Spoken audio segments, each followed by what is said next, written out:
Hello learners, how are you all?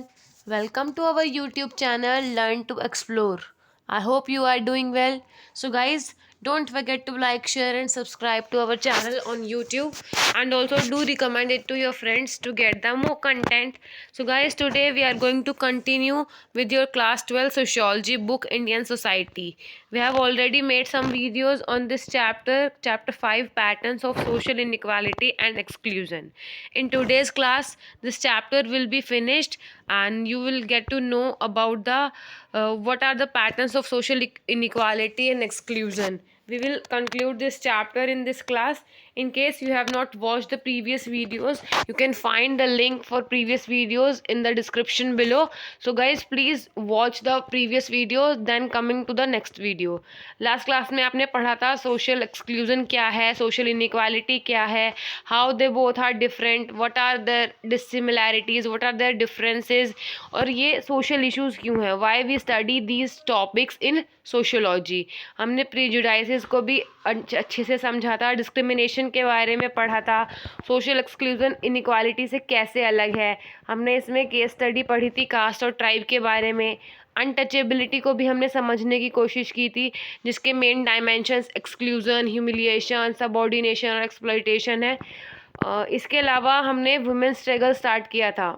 हमने states और non state initiatives भी पढ़े थे जो इस डिस्क्रिमिनेशन को कम करने के लिए समय समय पर लिए गए हैं.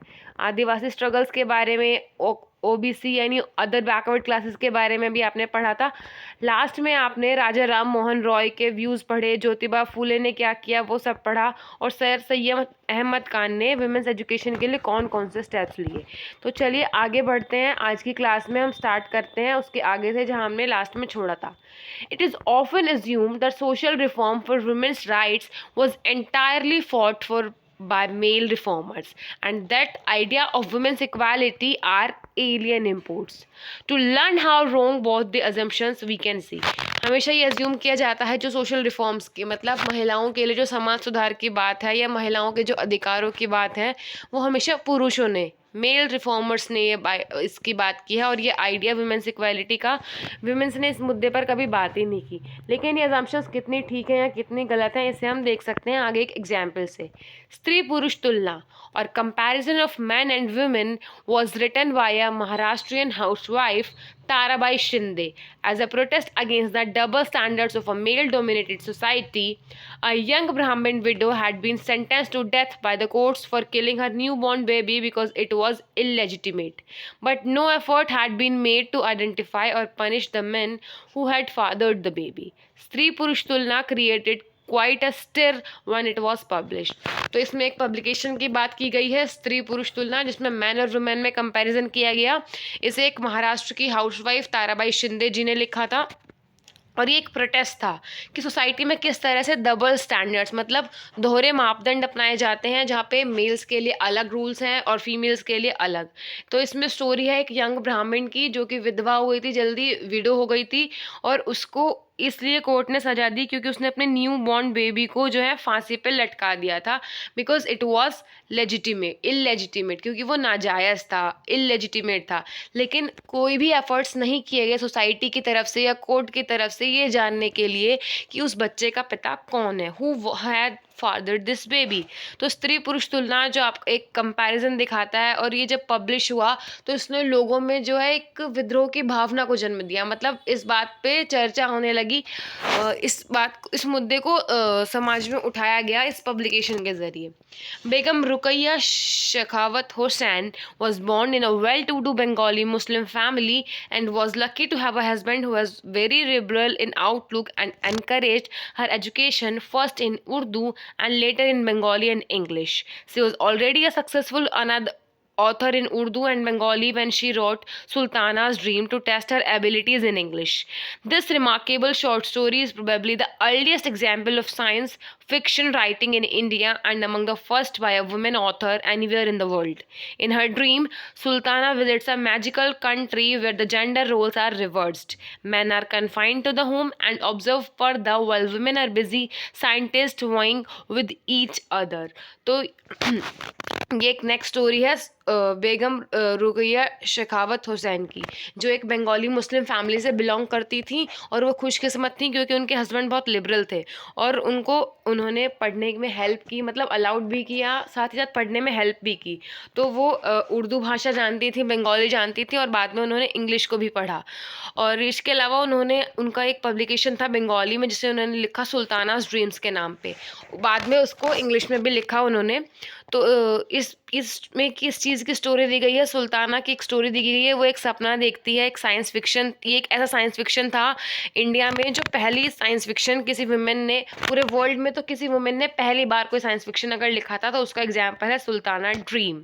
उस सुल्ताना के ड्रीम में क्या होता है, सुल्ताना एक ऐसी मैजिकल कंट्री में जाती है जहाँ पे जेंडर रोल्स जो है रिवर्स है, मतलब उल्टे हैं। जैसी हमारी सोसाइटी है इससे एकदम विपरीत है। यहाँ पर क्या था, जो मेंस थे उन्हें घरों में रहना होता था और वो पर्दे में रहते हैं। जैसे कि जनरली हमारी सोसाइटी में वुमेन्स को पर्दा करना पड़ता है, लेकिन सुल्ताना के ड्रीम में men's use to observe, use to be in purdah. और जो वुमेन्स थी वो बिजी साइंटिस्ट थी और आपस में अपनी लाइफ में काफ़ी बिजी थी।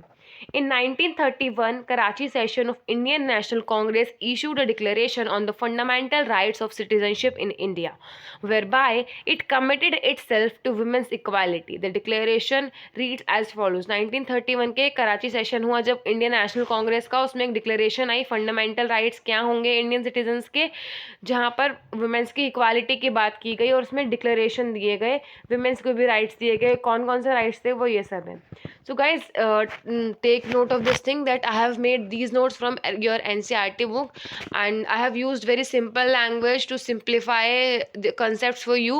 In case you want to download these notes, you can join our Telegram channel. You will get all the latest updates from videos of other classes too, and for all types of notes and PDFs, you can easily download it from our Telegram channel. Link is also given in the description below.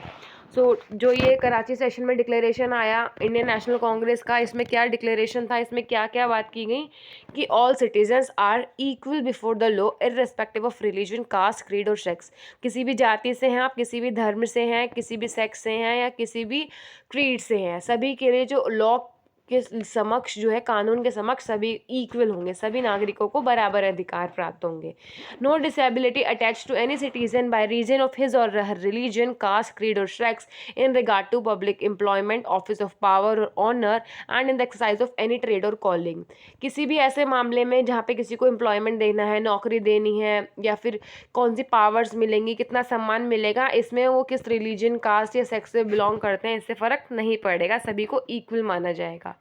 The franchise shall be on the basis of universal adult suffrage. जो voting होगी democratic country में वो universal adult सफराज के base पे होगी। Means सभी adults को vote डालने का अधिकार होगा और सभी की वोट का इक्वल वैल्यू होगा। Women shall have the right to vote, to represent and the right to hold public offices. Women's के पास भी राइट टू वोट होगा, रिप्रेजेंट करने का राइट होगा, प्रतिनिधित्व का राइट होगा और पब्लिक ऑफिस में उन्हें भी एंट्री अलाउड होगी। ये सब कराची जो सेशन हुआ कराची में इंडियन नेशनल कांग्रेस का, उसके डिक्लेरेशन में ये सारी मांगे रखी गई। 2 decades after independence, women's issue re-emerged in 1970s and now focus was on modern issue. 1970s में जब women's issue को दोबारा से उठाया गया आज़ादी के बाद, तब अब इनके जो मुद्दे थे, इनका जो फोकस था वो नई इश्यूज़ पे था। उसमें क्या क्या इंक्लूड था? The rape of women in police custody, dowry murders, the representation of women in popular media, the gendered consequences of unequal development. तो ये सब इश्यूज़ थे अब न्यू वुमेन्स मूवमेंट के, जो 1970 में इमर्ज हुआ after 20 years of our independence. As we enter the 21st century, new sides of gender injustice are emerging. जैसे जैसे हम 21st century की तरफ बढ़े तो जेंडर इनजस्टिस के लिए एक अलग सा ट्रेंड स्टार्ट हुआ। मतलब पहले अलग टाइप का इनजस्टिस था, बाद में अलग टाइप का। The struggles of the disabled, the differently एब। अब तक हमने पहले हमने आदिवासी, ओबीसी सभी के स्ट्रगल पढ़ा, वुमेंस का स्ट्रगल पढ़ा। अब देखते हैं the struggles of the disabled. ऐसे लोग जो शारीरिक रूप से किसी एक, अपने शरीर के किसी एक हिस्से से थोड़े से अस्वस्थ हैं, उनको कैसे स्ट्रगल करना पड़ता है। The differently abled are not disabled only because they are physically or mentally impaired, but also because society is built in a manner that does not cater to their needs. ये लोग disable सिर्फ इसलिए नहीं है क्योंकि physically और mentally impaired हैं, बल्कि इसलिए क्योंकि हमारे सोसाइटी, हमारे समाज की बनावट ऐसी है जो इनकी डिमांड्स हैं, जो इनकी नीड्स हैं, जो इनकी ज़रूरत है, उसका ध्यान नहीं रखता हमारा समाज. In contrast to the struggles over Dalit, Adivasi or women's rights, the rights of the disabled have been recognized only very recently. Some common features central to the public perception of disability all over the world. जो Dalits हैं, आदिवासी हैं या women's हैं, इनके rights की बात काफ़ी time से की जा रही है, जबकि डिसेबल्ड के राइट्स की बात कुछ टाइम पहले ही शुरू हुई है. और कुछ कॉमन फीचर्स हैं जो लोगों की जो परसेप्शन बन चुका है, उनका नज़रिया बन चुका है about disability in all over the world. It is like this. Disability is understood as a biological given. Disability को माना जाता है कि ये बायोलॉजिकल है और ये गिवन है, मतलब this is by birth. If they are disable, that is by birth. Whenever a disabled person is confronted with problems, it is taken for granted that the problems originate from his her impairment. जब भी किसी disable person को कोई problem होती है तो उसे for granted लिया जाता है, उसके सॉल्यूशन पे बात नहीं की जाती, बल्कि ये बहाना या ये एक्सक्यूज़ दे दिया जाता है कि ये सारी प्रॉब्लम इसलिए है क्योंकि ये डिसेबल है और ये सिचुएशन को डील नहीं कर पा रहे, इसीलिए नहीं है problem. The disable person is seen as a victim. Disable person को एक विक्टिम की तरह देखा जाता है, जैसे कि मतलब इन्हीं के साथ जो हुआ है वो बहुत गलत हुआ है और ये बेचारे हैं, ऐसी फीलिंग उनके लिए रखी जाती है. ऐसे means the feeling of sympathy. Disability is suppose to be linked with the disabled individual self perception. Disability को किसी इंडिविजुअल के, किसी ह्यूमन के सेल्फ परसेप्शन से भी लिंक किया जाता है. The very idea of disability suggest that they are in need of help. Disability का आइडिया की जब भी हम बात करते हैं सोसाइटी में, उसे इस तरह से देखा जाता है कि if anyone is disable, he requires some help, he needs some help. उसे किसी की ज़रूरत है, ही इज़ डिपेंडेंट, ही और शी both are मतलब he or she, whoever it is dependent on someone else. He can't fulfill all his needs by himself or herself. India में भी such as there are labels such as disability, handicap, crippled, blind and deaf are used synonymously. Disability के लिए कौन कौन से और words use होते हैं इंडियन सोसाइटी में? हैंडीकैप, क्रिपल्ड, ब्लाइंड, डेफ, ये सब. Often these terms are hurled at people as insults. ये सारी टर्म्स ऐसी हैं जो लोगों को इंसल्ट की तरह यूज़ की जाती है. फॉर एग्जाम्पल, आपने किसी को आवाज़ ऐसे सुना होगा ज़रूर अपने आसपास कि आपने किसी को आवाज़ दी, उसने नहीं सुना, then somebody called it loudly, बहरा है क्या, are you deaf? So these words which are very sensitive to somebody are used as insults in front of them for others. The roots of such attitude lie in the cultural conception that views an impaired body as a result of fate. तो इस चीज़ की जो root है, इस जड़ों ऐसे attitude की, इस व्यवहार की जड़ें कहाँ हैं? हमारे कल्चर कंसेप्शन में, हमारी संस्कृति से जुड़ी हुई हैं, जहाँ पर जो डिसेबिलिटी है उसको माना जाता है कि ये सब किस्मत की वजह से है. Destiny is seen as the culprit, the disabled people are the victim. जो डेस्टिनी है वो कल्प्रिट है और disabled people victim. The common perception views disability as retribution of for past karma या actions from which there can be no reprieve. The dominant culture construction in India therefore looks at disability as essentially a characteristic of the individual. Common perception क्या है कि ये इनके पुराने कर्मों का फल है, तो इसको कोई बदल नहीं सकता. This is the cultural belief in Indian society. Terms such as mentally challenged, visually impaired, and physically impaired came to replace the more trite negative terms such as retarded, crippled और lame. अब कौन कौन से terms use होने लगी हैं? mentally challenged, visually impaired और physically impaired. इन्होंने ये ऐसे टर्म्स हैं जिन्होंने जो पुरानी नेगेटिव टर्म्स को यूज़ किया जाता था रिपीटेडली डिसेबल्ड पीपल्स के लिए, उनको रिप्लेस करने के लिए, उनको सब्सटीट्यूट करने के लिए ये न्यू टर्म्स आई हैं. The disabled are rendered disabled not because they are biologically disabled but because society renders them so. जबकि असल बात क्या है, जो डिसेबल्ड पीपल हैं वो सिर्फ इसीलिए डिसेबल्ड नहीं है because they are biologically disabled, कि वो उनका शारीरिक रूप से वो डिसेबल्ड हैं, बल्कि इसलिए क्योंकि सोसाइटी उन्हें इस तरह से ट्रीट करती है as they are disabled and society wants to keep them on the same stage. There is a close relationship between disability and poverty. Disability और poverty में एक close relationship है. Malnutrition, mothers, weakened by frequent childbirth, inadequate immunization programs, accidents in overcrowded homes, all contribute to an incidence of disability among poor people that is higher than among people living in easier circumstances. Furthermore, disability creates and exacerbates poverty by increasing isolation and economic strain, not just for the individual but for the family. Malnutrition, या फिर the mothers who are weakened by frequent child birth, ये सब कारण होते हैं एक disability के। Inadequate living conditions या ओवर क्राउडेड होम्स, इन सब की वजह से क्या होता है कि जो बच्चे पैदा होते हैं they are under nourish, so there are higher chances of them to be disabled. तो इसी वजह से हायर जो इसी वजह से अगर कंपैरिजन देखा जाए, डाटा देखा जाए, तो पुअर फैमिलीज़ में डिसेबल बच्चे ज़्यादा मिलेंगे as compare to the one who are living in easier circumstances. इसके अलावा जो डिसेबिलिटी है वो पॉवर्टी को और एग्जिबरेट करती है और बढ़ावा देती है, because it increases isolation. The one who is disabled is somehow isolated from society, and which leads to further more poverty for themselves and for their families too. It is only recently, with the efforts of disabled themselves, that some awareness is building in the society on the need of free thinking disability. हाल ही के कुछ time में क्या हो रहा है, disabled जो लोग हैं वो अवेयर हो रहे हैं, एजुकेटेड हो रहे हैं और अपने राइट्स की बात कर रहे हैं। इसी वजह से सोसाइटी में धीरे धीरे थोड़ी सी अवेयरनेस आ रही है कि डिसेबिलिटी जैसी चीज़ों पर हमें दोबारा से सोचने की ज़रूरत है। Now coming to the conclusion of chapter, I hope आपको ये चैप्टर पूरा अच्छे से समझ में आया होगा, पहले वाले चैप्टर्स भी समझ में आए होंगे। इन केस आपको कोई भी डाउट है तो आप वीडियो में कमेंट सेक्शन में पूछ सकते हैं।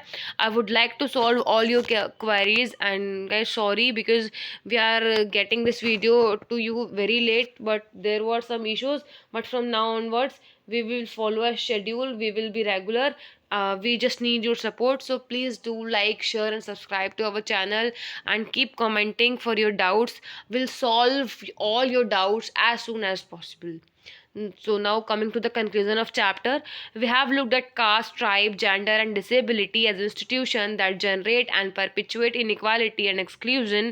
However, they also provoke struggles against these inequalities. Historically, the understanding of inequality in the social sciences has been dominated by notions of class, race and more recently gender. It is only later that complexities of other categories like caste and tribe have received attention. In the Indian context, caste, tribe, and gender are now getting the attention they deserve.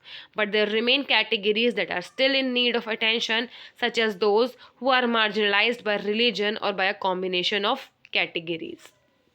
हमने caste, tribe, gender, disability इन सब के बारे में इस chapter में पढ़ा कि how the people are being differentiated on the basis of their caste, tribe, gender, उसमें इनइक्वालिटीज़ कैसे हैं सोसाइटी में, कैसे दे पीपल आर एक्सक्लूडेड, कैसे how one group is excluded from the others, ये सब हमने देखा। लेकिन हमने ये भी देखा कि इनइक्वालिटीज़ को कम करने के लिए कितने स्ट्रगल की हैं इन ग्रुप्स ने। हिस्टोरिकली क्या है, जो हमारी अंडरस्टैंडिंग थी इनइक्वालिटी की, उसमें सिर्फ क्लास, रेस और इन सब चीज़ों की बात की जाती थी, लेकिन अब जेंडर को भी इसमें शामिल कर लिया गया है और अदर कैटेगरीज को भी इसमें शामिल कर लिया गया है, जैसे ट्राइब्स एक्सेट्रा। इंडियन कॉन्टेक्स्ट में अगर आप देखें तो कास्ट, ट्राइब और जेंडर जो है सबसे ज़्यादा अटेंशन मिल रही है इन्हें, लेकिन बाकी जो कैटेगरीज़ हैं उन्हें अभी भी और ज़्यादा अटेंशन और ज़्यादा अवेयरनेस की ज़रूरत है, उनके राइट्स के ध्यान रखने की ज़रूरत है। मार्जिनलाइज्ड पीपल हैं ड्यू टू द रिलीजन और the combination of other categories like disabled, और आप कह सकते हैं द थर्ड जेंडर ग्रुप। ये सब ग्रुप्स ऐसे हैं जिन्हें अभी भी रिक्वायर्ड अटेंशन नहीं मिल रही है और इनके राइट्स को अभी भी जो है एक्सप्लॉयटेशन इनका चल रहा है। तो we need to think about it as a student of social science, as a student of sociology. We need to think over the structure of society, how we are behaving with somebody, and is it correct or not. We need to think about it. So guys, this chapter is finished here. अगर आपको कोई भी doubt है, कोई भी query है या कोई भी आपकी नीड है, कोई भी आप चाहते हैं कि हम इस चीज़ पर वीडियो पहले बनाएं, आप प्लीज़ कमेंट सेक्शन में बताइए. We will try our best. And for these notes, for this PDF, you can join our Telegram channel. We will surely provide you all the updates here. Thank you. See you in the next class. Stay tuned. Until then, keep revising, stay safe, and see you in the next class. Thank you.